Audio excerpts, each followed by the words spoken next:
Hello students, आज के हमारे इस वीडियो में हम विस्कोसिटी में जो टर्मिनल स्पीड का कॉन्सेप्ट है उसके ऊपर एक क्वेश्चन करेंगे। इससे पहले कि आप क्वेश्चन देखें, अगर आपने अभी तक इस चैनल को सब्सक्राइब नहीं किया तो काइंडली सब्सक्राइब कर लीजिए। ठीक है, तो आइए देखते हैं आज का ये क्वेश्चन। इस क्वेश्चन में कहा गया है कि a tall cylinder, there is a tall cylinder, blue colored cylinder is a tall cylinder. It has got inner radius capital R, which means radius of this particular cylinder is capital R, and it is filled with a liquid of density rho and coefficient of viscosity eta, right? This whole cylinder is filled with a liquid of density rho and coefficient of viscosity eta. Now a cylindrical piston of radius small r, which is slightly less than capital R, is released in the liquid. This green colored cylinder or disc is basically the piston, and radius of this particular piston is small r. This small r is slightly less than capital R, right? This is what the question says. Mass of this green colored piston is m and its thickness is x. This thickness of the green colored piston is x, right? And it is released in the liquid. Now the axis of the piston coincides with the axis of the cylinder. ये जो blue cylinder है और ये green cylinder है, दोनों के axis, vertical axis जो है वो एक ही है, ऐसा क्वेश्चन कहता है। Find the terminal speed attend by the falling piston. इस पिस्टन को हमने यहाँ से छोड़ दिया, ये नीचे गिरने लगा। This blue coloured cylinder is really very tall, तो आपको चिंता नहीं करनी है कि वो नीचे बॉटम तक आ जाएगा, वो चलता चला जा रहा है। एक पॉइंट के बाद उसकी स्पीड टर्मिनल स्पीड को अटेन कर लेगी, टर्मिनल स्पीड को अटेन कर लेगी, उस टर्मिनल स्पीड की वैल्यू बतानी। अगर आप इस कॉन्सेप्ट में, इस क्वेश्चन में टर्मिनल स्पीड के कॉन्सेप्ट को समझते हैं तो वीडियो को पॉज करके खुद से ट्राई कीजिए। बहुत मुश्किल क्वेश्चन नहीं है, आप कर पाएंगे। और नहीं समझते हैं तो मेरी बातों को सुनिए। ये जो ग्रीन कलर का पिस्टन दिया गया है, इस पिस्टन का रेडियस ब्लू सिलेंडर के रेडियस से थोड़ा कम है। इसका मीनिंग ये हुआ कि ये जो गैप दिख रहा है यहाँ पे, ये गैप, ये ग्रीन सिलेंडर की दीवार और ब्लू सिलेंडर की दीवार के बीच में जो गैप है, ये gap naturally capital R minus small r है। तो जब ये ग्रीन पिस्टन नीचे गिरता है, because of its weight, basically because of its weight ये नीचे चलने की टेंडेंसी रखता है। जब ये नीचे गिरता है तो यहाँ पर देखिए, यहाँ पर लिक्विड की एक थिन लेयर है, R माइनस R थिकनेस की। उस थिन लेयर के थ्रू, वो थिन लेयर का एक सरफेस जो इस ब्लू सिलेंडर के कांटेक्ट में है, ये लिक्विड की जो लेयर इस ब्लू सिलेंडर के कांटेक्ट में है वो तो रेस्ट में है, लेकिन ये जो ग्रीन सिलेंडर के कांटेक्ट में लिक्विड की लेयर है, ये बिल्कुल यहाँ पर जो लेयर है, ये लेयर की स्पीड वही होगी जो इस ग्रीन सिलेंडर की स्पीड है। तो थोड़ी देर गिरने के बाद अगर हम मान लें कि हमारे ग्रीन सिलेंडर की स्पीड भी हो गई, तो प्लीज ध्यान दीजिए इस गैप में क्या हो रहा है, यहाँ पे ध्यान दीजिए। ये जो ग्रीन सिलेंडर के कॉन्टैक्ट में लिक्विड की इमीडिएट लेयर है, it is also moving with speed v, लेकिन लिक्विड की जो लेयर इस ब्लू सिलेंडर दीवार के कॉन्टैक्ट में है, उसकी कोई स्पीड नहीं है। तो यहाँ पर लिक्विड की स्पीड v है और यहाँ पे लिक्विड की स्पीड 0 है। यहाँ पे एक वेलोसिटी ग्रेडियंट है। इसको थोड़ा अगर मैग्नीफाई करके मैं बना दूं तो ये ब्लू सिलेंडर की दीवार है और ये हमारे पिस्टन की दीवार है, ये पिस्टन है। ये पिस्टन की दीवार और ब्लू सिलेंडर की दीवार के बीच में यहाँ पे लिक्विड की स्पीड 0 है और यहाँ पे लिक्विड की स्पीड वही है जो इस पिस्टन की स्पीड है। तो नेचुरली यहाँ पे जो लिक्विड की लेयर है इसकी स्पीड 0 है, इसके बाद वाली लेयर की स्पीड थोड़ी सी ज़्यादा है, इसके बाद वाली लेयर की स्पीड और ज़्यादा है, इसके बाद जो लिक्विड की लेयर है इसकी स्पीड और ज़्यादा है, और इस लेयर की स्पीड तो पूरी v है।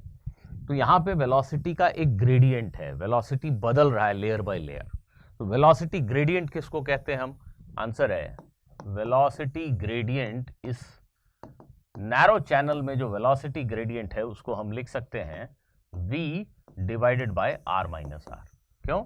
स्पीड 0 से बढ़ के v हो गई, किसकी? लिक्विड लेयर की। इस लिक्विड लेयर की स्पीड 0, इसकी 1 मिलीमीटर पर सेकेंड, इसकी 2 मिलीमीटर पर सेकेंड, इसकी 5 मिलीमीटर पर सेकेंड, इसकी 10 मिलीमीटर पर सेकेंड। तो वेलोसिटी जो है 0 से बढ़ के v हो गया when you travel through a distance of r minus r.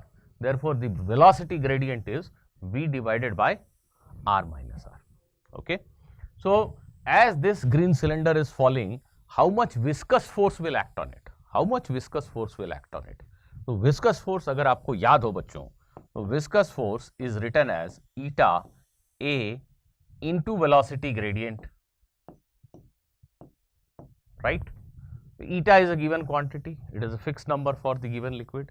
What is a in this case? अभी भी आप पॉज करके सोचना चाहोगे, सोचो. What is a? A is the area of the cylinder, this area of this piston, which is in contact with the liquid, which is experiencing viscous force. So when the piston is falling, this is the area, this side wall, ye area. This area is actually the area on which there is a kind of friction force applied by the liquid, जिसको हम viscous force कहते हैं actually. ये जब हमारा piston, ऐसे मेरे पास पानी की बोतल है, देख लो, ये पिस्टन जब ऐसे गिर रहा है तो ये जो सरफेस है इसके ऊपर लिक्विड का विस्कस फोर्स एक्ट कर रहा है. तो जो सरफेस एरिया है वो सरफेस एरिया एक्चुअली में ये वाला एरिया है. ये एरिया कितना होगा बताइए आप मुझे? Circumference 2 pi are into thickness x, right? So इस एरिया की जगह पे हम क्या लिखने वाले हैं? 2 पाई आर इंटू एक्स. ये a की जगह पे लिखा. और वेलोसिटी ग्रेडियंट मतलब v by r minus r. So this is the viscous force that will be acting on this particular piston as it falls down. So viscous force is proportional to speed. What is happening? जैसे ही छोड़ेंगे इसको, इसका wait बहुत बड़ा था, wait की वजह से ये नीचे चल पड़ा, लेकिन जैसे जैसे इसकी स्पीड बढ़ेगी, स्पीड बढ़ने से विस्कस फोर्स बढ़ता चला जाएगा. तो एक पॉइंट आएगा जब इस सिलेंडर के ऊपर नेट फोर्स 0 हो जाएगा.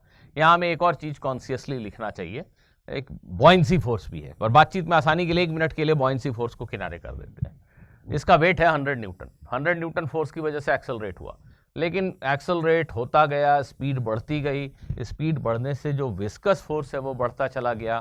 तो ये जो ग्रीन कलर का हमारा ये पिस्टन है, इसका वेट इसको नीचे बुला रहा है और साइड वॉल्स पे लगने वाला विस्कस फोर्स ऊपर की तरफ इसके मोशन को रेजिस्ट कर रहा है.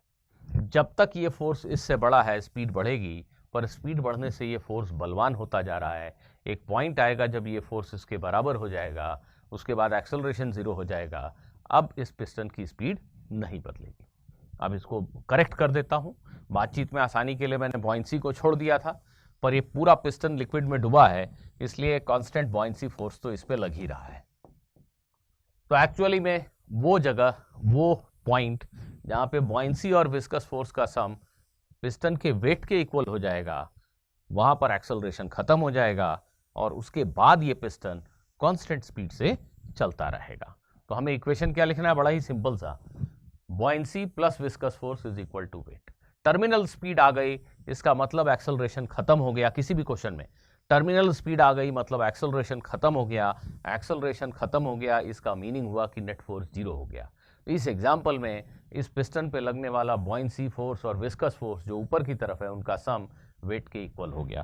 तो आप बड़े आसानी से इक्वेशन लिख सकते हो. ऐसा कुछ देखिए, viscous force plus buoyancy is equal to weight. Viscous force अभी अभी आपने लिखने सीखा है, ये लिखिए eta 2 pi R X, eta 2 pi R X into V by R minus R. इस v को मैं v0 लिख दे रहा हूं. यही है हमारा टर्मिनल स्पीड. जिस समय स्पीड v0 हुआ, नेट फोर्स 0 हो गया. उस v को निकालना है, उस v0 को निकालना है. बॉयंसी कैसे लिखेंगे? बहुत ही सिंपल. वो जो पिस्टन है उसका वॉल्यूम ये है, सभी देख पा रहे हैं, इनटू लिक्विड की डेंसिटी इनटू g. यही बॉयंसी फोर्स है. What is weight of the piston? So weight of the piston can be written as m into g. Mass of the piston is directly given as m, so we can write it as m into g. बस इसको simplify कर दीजिए, you will get v0. That's all. इतना simple question है. So this is eta 2 pi rx by r minus r into V not is mg minus pi R square X rho G. हो गया बेटा, V not निकल आया। देखिए V not is equal to R minus R 2 pi eta R X into M G minus pi R square X rho G. Can you see that? I hope so. अब आप देखो, just मैंने इसको इसलिए थोड़ा फॉर्मल तरीके से ऐसे लिख दिया ताकि आप एक चीज देख सको। What happens if this is equal to this? What is this actually? This term is nothing but buoyancy force. If the buoyancy force is equal to weight, if the buoyancy force is equal to weight, so when you release this piston, it will not move. Buoyancy is balancing the weight, so it will not move, it will stay there, it will float. Therefore, its speed will remain zero, it will always remain zero. When it does not move, there is no question of any viscous force. And that is what our answer is also predicting. If mg and buoyancy forces are equal, then terminal speed will be zero. Obviously, this is not going to move at all, right? So I hope this was an easy question for you and all of you have understood this concept. इस पूरे question में जो सबसे main चीज थी, how to write the viscous force. हम कैसे imagine करें विस्कस फोर्स के फॉर्मूले में एरिया ए क्या है, वेलोसिटी ग्रेडियंट क्या है, बस इसी चीज को समझने के लिए ये क्वेश्चन था। मुझे आशा है कि आप सभी ने इसको ठीक से समझ लिया। अगर नहीं समझे तो वीडियो को दोबारा से जरूर देख लेना। चलो मिलते हैं अगले वीडियो में कुछ और नए कॉन्सेप्ट के साथ। Thank you.